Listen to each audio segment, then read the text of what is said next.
to a brand new Getting Color right here on the BigVitoBrand.com. I am Virtue, being joined by the man himself, of course, Big Vito LaGrasso. What's up? How is everything, Mr. Virtue? And we have got the clock going. We have 21, 22. There are people joining in. This is awesome. Thank you for joining in. Spread the word. We're up to 30, 31. We're live, baby, live. Mr. Virtue, you sent me some great topics. 37, 40. Oh my God, this is great. But first, we start off with your beautiful picture I seen on Facebook. That was awesome. What were you guys celebrating? It was her friend's 40th birthday party. It was like a 1920s theme. So, yeah, that's why you saw me in the hat, the suspenders. No, you guys look fabulous. You guys look great. I thought it was an awesome picture. Not like Aaron the Drip Riff. Aaron the Drip Riff. That's catchy. I saw him last night, by the way, in Cleveland. Did you really? Yeah, him and Caitlin was running the show. Yeah, she was running the show, and, you know, Aaron had his little Shirley Temple. All the real people had our beer and liquor. So, but we had a good time. Awesome, awesome. I can't believe it. I can't believe it. Anyway, Mr. Virtue, where do you want to start off? Because there is some hot, burning topics. There's a lot this week, and you know, we touched on it on the sit down, obviously, with the Sasha Banks and Naomi drama going on. So some more news came out, right? And we take this with a grain of salt, but of course, Sasha Banks reportedly was mad about losing her spot to Ronda Rousey for WrestleMania 38. If you recall, Sasha was in a tag match, the tag title match. And so she seemed okay at the time. Well, of course, apparently she was upset about that. So I just want to know Big Vito's thoughts when somebody that came up through developmental, you know, has had several great matches. She's had a couple runs at the top, closed out a WrestleMania night one with Bianca Belair a year ago. And she's sitting there upset that Ronda Rousey, who's headlined a WrestleMania, is ahead of her. And also rumor had it she was going to lose to Rousey at the Hell in a Cell pay-per-view for the SmackDown Women's Championship. So it sounds like maybe there's some jealousy going on here. What do you, when you hear rumors like this, how do you take it? I got to tell you something, okay? Sasha Banks, I don't know her. Right. I observe, I watch. She's come up through the system. She's fabulous. She's a good-looking chick. She's got it together. She had her prominent runs. You're not arguing about a SmackDown or Raw match.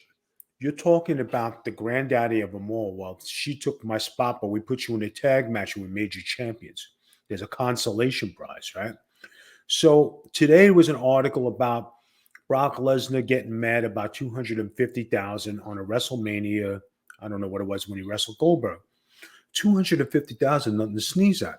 So if you're making $100,000 or $150,000 on a show, one payout, what are you complaining about? Nobody's going to pay you, no matter how hot you look. And she is a good-looking girl. She's got everything going for her. Got no qualms with her, no beefs. But the philosophy of wrestling, I know sometimes it doesn't go your way, but you're on top. There's no two ways. It's not like it's not like you were bottom feeding. You were on top. It's not like she was in the 24/7 title picture like Dana Brooke. No. She was a tag team champion. She was going to get a major title shot. Win or lose, Vito, it's scripted. It's wrestling. You go out there and you take advantage of that opportunity. But she still has a title. I know. I don't understand this either. She clearly thinks she is the top draw for WWE. That's the only reason. If she was the top draw, she would be a 10-time or 15-time champion right now. But obviously, attitude, which I'm not saying you do, Sasha, if you're watching. I'm not saying you have one. but attitude, body language, and going with the flow. There was somebody made something in Wrestling Fans, one of those groups, right? Somebody sent it to me. I thought it was hilarious. Sasha Banks going to WrestleMania, and there was a gift saying no, thank you. Big Vito putting on a dress, and the guy's got the thumbs up, and I'm like, I don't understand. Irish Sheep, how you doing, my man? I just I don't get it. I don't get it. You know what it is, Mr. Virtue? It's too What's much that? social media, freedom of speech. This would not have happened back in the day. Good point. And I'm sure we'll hear more stuff like, gut feelings on what's going to happen to both women going forward. Remember, they get indefinitely suspended. WWE is going out of their way to make that known on TV, like saying what they did wrong and this and that. And I get, I don't like that. yeah, that to me, like you might make a statement just to cover why they're not there once, but like don't drill it. And I feel like they're drilling it now because they're like sticking it to them, punish. You know what I mean? Like you need us more than we need you. So we're going to keep mentioning what you guys did and make you guys look in a negative light. That's yeah. What do you I think? get you, but with somebody else, I forget who it was. Mark Henry said the same thing I did. If you spoke shit about my wife, I'm making a beeline for your table and I'm going to crack you one. You don't talk about nobody's wife. You don't talk about nobody's spouse. You don't come out and view your opinion. You got beef, you take it up with the person. Well, Right? that's what Will Smith did with Chris Rock at the Grammys or at the Right. Oscars. You don't talk about my wife. My wife is off limits. You got beef with me. That's one thing. But when Corey Graves said it first, this is unprofessional. This is really. I think Vince McMahon was in his headset telling him to say that. Okay. But I mean, do you? Because that's known to happen. But at least say something afterwards. Right? Don't take it as you debate. Now, if you want to talk about Corey Graves and you wanted to, open up a skeleton closet, when you were dating Carmella and you were still married, I mean, is that okay? Are we allowed to talk about that? Does anybody want to bring that up? Does anybody want to talk about you cheating with your wife and you have kids and, even though you're married and you still sleep with somebody else, isn't the infidelity and you being a WWE superstar and doing it with another WWE superstar, isn't that what we have?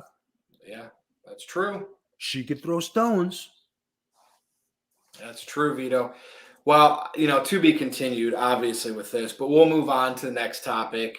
And I've seen some John Cena rumors resurface as he gets close to his 20th anniversary year, since he got big in WWE, came in as ruthless aggression. And do you think, and then granted, he's in Hollywood, so that's his top priority. He's not at that level of The Rock, but he's still doing pretty good. Doesn't have to sniff wrestling again. Right. Do you think, though, because it's his passion, he comes back on like a part-time contract to do a couple big programs for the big pay-per-views? I mean, I don't know. It's John Cena. I feel like he has that passion and he wants to come back and show the fans. Because remember, he once said when he feuded with The Rock, I'll always be here. Well, he went to Hollywood and now he's become The Rock. I could see Cena coming back and doing a program just to let people know, hey, I still love this. Like, what do you think? And do they need it? Not him, need it. You know what I take great pride in? What's that? Is that I watch old promos when I'm doing cardio. I particularly watch Roman Reigns and John Cena and what Cena used to say to AJ Styles and the way he used to proclaim himself as I'm all WWE and the stuff he did with The Rock where he bounced on The Rock. I'm always going to be here. I'm always going to do. And then I watch him in The Miz. But when The Miz said, when you get that phone call to go to Hollywood, right? And he bashed The Miz. So in retrospect, does he need it? No. Is he bored maybe because maybe slowed down in films? I watched Fast and the Furious 9. I turned it off halfway through because I thought the movie sucked and he was in it. So I mean, think WWE needs him. to do a run, like a part-time run for a good 6 months. They got Brock Lesnar doing that. Okay. I don't Fair think enough. so. Yeah. They got Brock Lesnar. I'd rather see Brock Lesnar than John Cena. And the thing is with Cena, he's tied with the kayfabe 16-time Ric Flair. We know Flair technically has been awarded a championship more than that. So they could Right. always bring that back and make that drama unfold. But if we know so he's in Hollywood, he's not coming back and winning a title. So like you have to commit. Like if he comes back, you have to make the fans believe, shit, he's back, and put the title on him for a record time. If you don't, fans are just going to see right through it. You're just here, but you're going away again. So I don't know. Would you put the title on Cena now? Why not? I mean, if he was willing to give you a series of big pay-per-views and some SmackDowns or Raws for some promos, just to see. I mean, he spikes numbers like that. You know, he definitely does that. So why not? You would put the title on him with no full-time commitment. I mean, they do that part-time commitment. They've done that with Brock, and Roman's now kind of getting that deal. So that's how they view their top champions as special attractions. I don't know. Man. I'd have to think about it. Like if I was in that position, I definitely would have to think about it. But I'd have to look at some numbers. What could he bring to the table financially versus what you got to pay for him? Is the now, return? Let me ask you a question. What does Ronda Rousey bring to the table, and what numbers does she produce? I don't think she really does any numbers. I think that initial buzz was because she was coming off of UFC. Remember that tag match at the WrestleMania she did where it's her and Kurt Angle versus Stephanie and Triple H? That tore the house down in New Orleans. She's been kind of cool ever since, and the fans I don't think she draws. She might have some like females that go to the show for her kids. Right. But I think with or without her, I think their numbers are still close. And we have to get numbers on Sasha Banks. Is that the same case with her? How much does she bring to the table? If you're asking me who's more entertaining, who I'd rather see, and this is no disrespect to either one of them, I would pick Sasha Banks. Because I think she brings more flavor to the table, you know? Yeah, Ronda's been struggling after that first year was pretty hot. And I'll admit, she kind of struggles out there because she lets the fans get in the criticism get in her head instead of working on her craft, and that it shows. Now, I think Ronda Rousey is a tremendous fighter, and she's a good wrestler in what she does. You know, she just misses that little bit of extra flavor, charisma, because she wasn't groomed in the wrestling business. That could be the spice, but she's supposed to be the toughest chick in the world. Just like, just take last night on UFC, right? You saw Holly Holm fight last night. She won 4 rounds. She dominated this chick, and she lost. Did she get knocked out? No. Everybody was shocked. Dana White, Daniel So what Cormier, was it, a judge's decision? Yeah, judge's decision. Oh. But she won 4 rounds. That's won 4 rounds. Like, what are you watching? And let me tell you something. Holly Holm, if you go to look at it, she was jacked. I mean, her arms and her shoulders, she was definitely taking some secret sauce. Yeah. She was on it. And she lost. And I'm like, all right. What round did she not win? The last round? No, she lost round 2. Oh, I was going to say, that doesn't make sense. Because doesn't make sense. No matter what, it doesn't make sense unless she lost the last round and it was weighted. But yeah, that sounds like a conspiracy. So what's the next fight for her? Misha Tate just lost her fight. I would put Holly Holm and Misha Tate together, and let's see winner take all to go for the title. You notice these people start losing the longer their reign of dominance is. It's like they don't train as well. They take people for granted, opponents for granted, and then they lose their edge. Is that a common thing in UFC? Because it seems like it to me. You want to know what it is? Once you look at Conor McGregor. Once you make that money and taste that success, you lose concept because you got interviews, you got movies, you got this, you got that, you get that, and you forgot what it takes to get there. If you eliminated yourself from that, which is hard to do because it's a money thing and superstardom, that's why people lose. Now, MV Hitman 73 just said, I finished watching that fight. Holm looked effing astounded of the decision. It's the truth. So did Daniel Cormier. He didn't even know what to say. Wow. Nobody But knew what to say. that's crazy. That sounds like a conspiracy to But me do you want now. to know what I think? And this is now, let's get to the thing.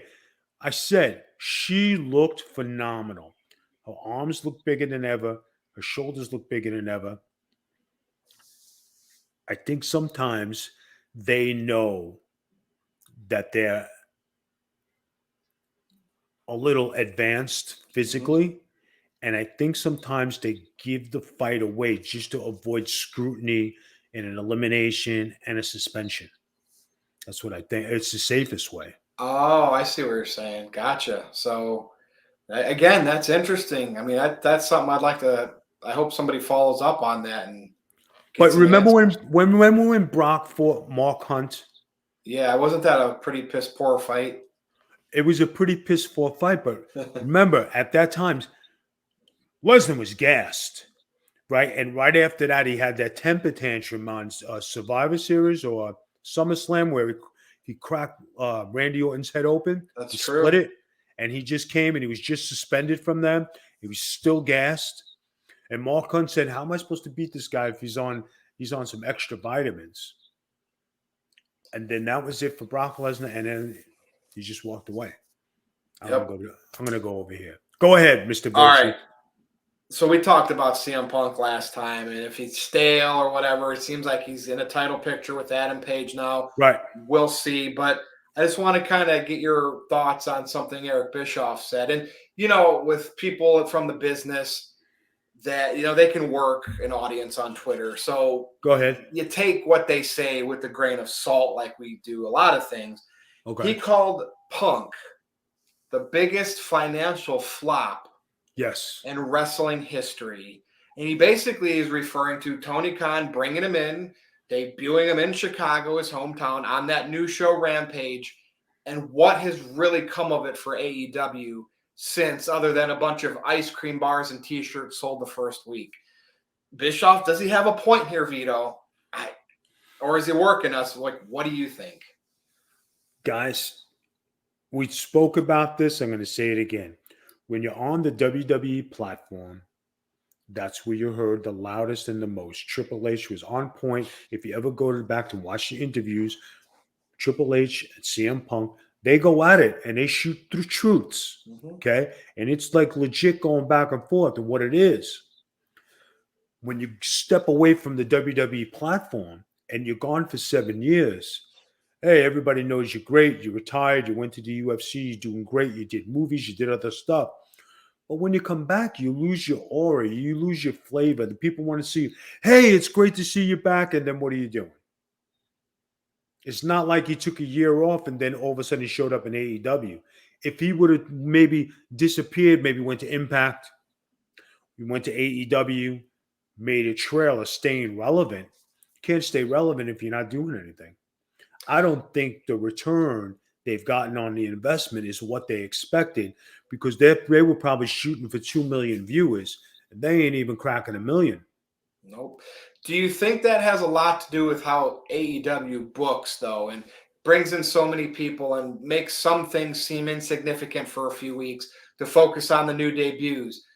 And do you think Punk, if him and WWE could have patched up their relationship, could they have made money together? Yes, of course they could. They would have brought back CM Punk. I mean, it would have been like you have so many different ways you can go. Yeah. And he's a former champion and all this other stuff. Is it the same now? If CM Punk was to go back today to the WWE, he doesn't have that aura no more. He just was on here and he couldn't flip the switch. What do you put him in? A great match with Rollins, great match with AJ Styles. I'd watch those, but then after that, do you put him in there with Brock Lesnar? You know, speaking of people walking out, like Austin did it back in the day, but he was in that top spot and he since said he regretted it. Because you know how the Sasha and Naomi Right. stuff. Punk did that, but he kept having his reasons like they were making me work sick. I had to do this and that. Could he have still, like, behind closed doors, like, worked with them and said, hey, look, you guys are beating me up. I got to take some time off and did it in a more professional way? Like, even if he was getting like ran down, that's the nature of the wrestling business. You think Punk could have, you think he was disrespectful the way he did it? Or could it have been a little more professional, kept behind closed doors, his hiatus? Like that I always think about that. I don't know. You What do you think? definitely speak to the officer, let them know what you're feeling, but they're going to run you and push you until you drop. The fact that he had staph infection, and Yeah, they remember they did this with Bob Holly, and Bob Holly almost lost his arm because they that's right. wouldn't give him off. And I seen it. I mean, it was nasty. And he got so infected, and it was a hole in his arm and pus, and he Oof. kept working. What do you do? Yeah, it's great I points, don't know. Vito. Annette's here. MV Hitman's here. Irishman's here. How you doing, guys? Hope everybody's good. Well, I they don't know, didn't miss. Virgin. This is good that somebody, Annette just said she joined. This, before we get to our main topic for this evening, Go ahead. this is where I bring to the table, if you choose to accept this mission, what's on Vito's mind? Anything new pop up with you in general about wrestling, indies? I always have to Yes, ask you, like, because I expect you to have something. If I not, do. you I tell do. me virtue. Let's go to the main event. But the floor is yours. This week, I was working on a project in a very prestigious. I'm going to tell you, I was working on a project in Old Town Kissimmee. That's one of my favorite places. Hmm. And somebody had asked me to help them with this. And I did. I did my research. I went and tried to do stuff. I got things arranged. I'm waiting for a meeting with the owner of the place. And then the guy who's initially had it, a poster comes up with him on the front cover, and all of a sudden they have wrestling in this place. I go and I talk to the owner. One of the owners says, I thought it was you. I says, no, ma'am. I said, I'm sitting here waiting for a phone call. I have two sponsors. I got a ring. I got all this stuff. I says, what do you know? And the guy will not call me back. But his poster's up. They're having wrestling. He was a fan. He was a bartender at Son of the Beach, right? I Okay. tipped him out good. I treated him good. I had phone conversation. It wasn't like, anything was disrespectful or nothing. But then they go like that. I hate backstabbers. I hate liars. This is why wrestling is not prominent in my life. This is why you go to have a plan B. Yeah. This is why I have a real job and I have a real career and I have something else that brings money in. I enjoy wrestling. I love going back to wrestling. It's the greatest thing. I go, I'm happy. Fans are happy to see me. I'm doing my thing. I'm entertaining. Everything is cool. But when you backstab somebody, you're trying to make something good. I hate that more than anything in the because if it was the old days, you handle your business a certain way. Today, you have to handle business a certain way. And it's disgusting. And when guys are not famous or they never made it or they think this is their chance at stardom and they go ahead and do it because they want to be a star. I wasn't looking to be the star of the show. I was looking to put it together, do something prestigious, do something great, you know, keep Yeah. it to where it was old school wrestling and make something fabulous out of this. And it's like, okay, am I mad about it? I was pissed off about it, but has it ruined my day? Does it change my life? Does it change anything? No, because it's not important enough for me to be that bad. You know what I mean? Yep. I agree with you. 100%, man. I always So, got to let you get stuff off your chest. I know it makes you feel better when you're done with the not, show. but you know what, Virtue? Like we do things here, right? Hmm. If you can't make it or you got things going on, okay, man, I got you, man. Oh, No yeah. We problem. reschedule. Yeah. We We communicate. reschedule. We pick it up, right? Yeah. You've been buddies. You've been boys with Aaron Riff way before I came along, Yeah, right? that's true. And you've been boys Boys, with him. but yeah, I know what you I mean. you know what I'm saying, right? And then when things happen and twists and turns and the little you know s- um how is the best way to say it? Curveballs? No, I would say things that are big to some people are not as big to others, Yeah. and people live in the you're a big fish in a small pond. There are a lot of guys who are big fishes in small ponds on the internet, on podcasting, on having their own wrestling section, Yeah. and they feel significant in this small pond. But when you turn the page, does that get you on the bus for a nickel? No. Nobody knows you. Nobody really heard of you. But Hmm. on that little internet darling thing, you're somebody. That's okay. But don't mess with people and don't fuck people over, because I hate that. And then if it was the old days, you know what I mean? You say, hey, Vito, why do you have to be like that? Why did you have to fuck me over? Vito, why are you picking up that bat?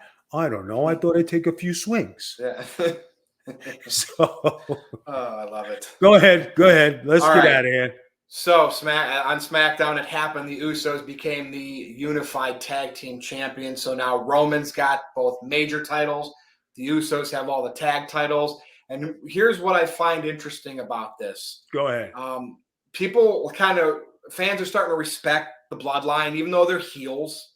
It's like they're those badasses with an edge. And you can almost see WWE market them down the road as merch seller. I mean, they are merch sellers, but as baby faces.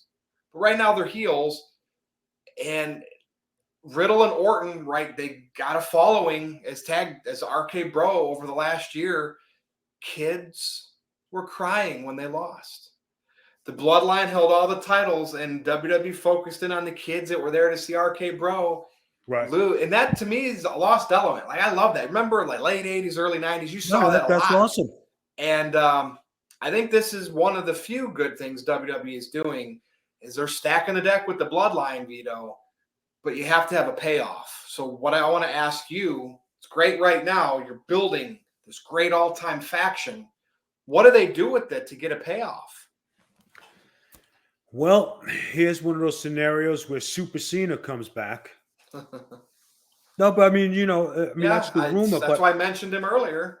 this is a Super Cena return with RK Bro, 6-man tags, tag team matches, championship matches. All goes together. Will it draw? Yes. Is it great that Orton and Riddle have done this and become the darlings of the baby faces? Absolutely. Right? Is it awesome that the Usos and Roman Reigns are the top heels and that people are really having feelings? Tremendous. That's what wrestling's about. Now, if we can get the rest of the card like this, then wrestling would be back to where it was, where every match meant something. You have a Now, lot of matches don't mean nothing. what do you think of these rumored matches for Roman Reigns? They're all in the stadium shows coming up this summer. These are rumors. Money in the Bank, he's going to defend against Riddle. SummerSlam, he's going to defend against Randy Orton. And at the Clash at the Castle, if that Tyson Fury thing doesn't come into fruition, he's going to defend against McIntyre. That seems like that's the plan. To me, it means Roman's going to steamroll as champion all the way through that. But like, any yays or nays by you with that stuff? Drew McIntyre, I'm not really interested in seeing. Yeah. RK Riddle I hasn't had that title shot yet, right? And Randy Orton is Randy Orton, so you never know. Things can change on the fly. Riddle could lose, Randy Orton could win. Go down to go down, he gets it back. So this way it has meaning. You know what I'm saying? Yep. And that's what I mean. We'll see what happens. And at least they got a plan. I mean, they got all these stadium shows. But Vito, that perfect. Look at this. We are approaching 30 minutes. This is like the perfect length show. Do you want to add anything? Do you have a secret topic that you saw in the news that I didn't? Or we can go ahead and close this show and make the people want to come back for more next time. We can talk about this during the week, but the rumor has it that Seth Rollins going to SmackDown for 3 months to work a program with Becky Lynch and the Bloodline. Interesting. Yeah. We'll catch it this week. Thank you, Hitman73, for that. With that, we are closing the show on the 30-minute mark. Virtue, take it away. Well, be sure to follow Vito on Twitter at the Big Vito Brand. Follow me if you'd like at NoDQ_Virtue. Men of Business is right here on Vito's channel. The Sit Down with Big Vito is on this channel. Virtue's Rage will be back this week with Jargo and I. And of course, we will bring Getting Color back again next weekend, like we like to do on Sunday evenings. For Big Vito, I am Virtue. Be sure to tune in to thebigvitobrand.com and check out Patreon, patreon.com/BigVMafia. Thanks for watching and listening. We'll see you next time. Peace out, guys. Thank you, everybody in the chat. I greatly appreciate you guys watching. Awesome show. Thank you, Mr. Virtue. We are signing off.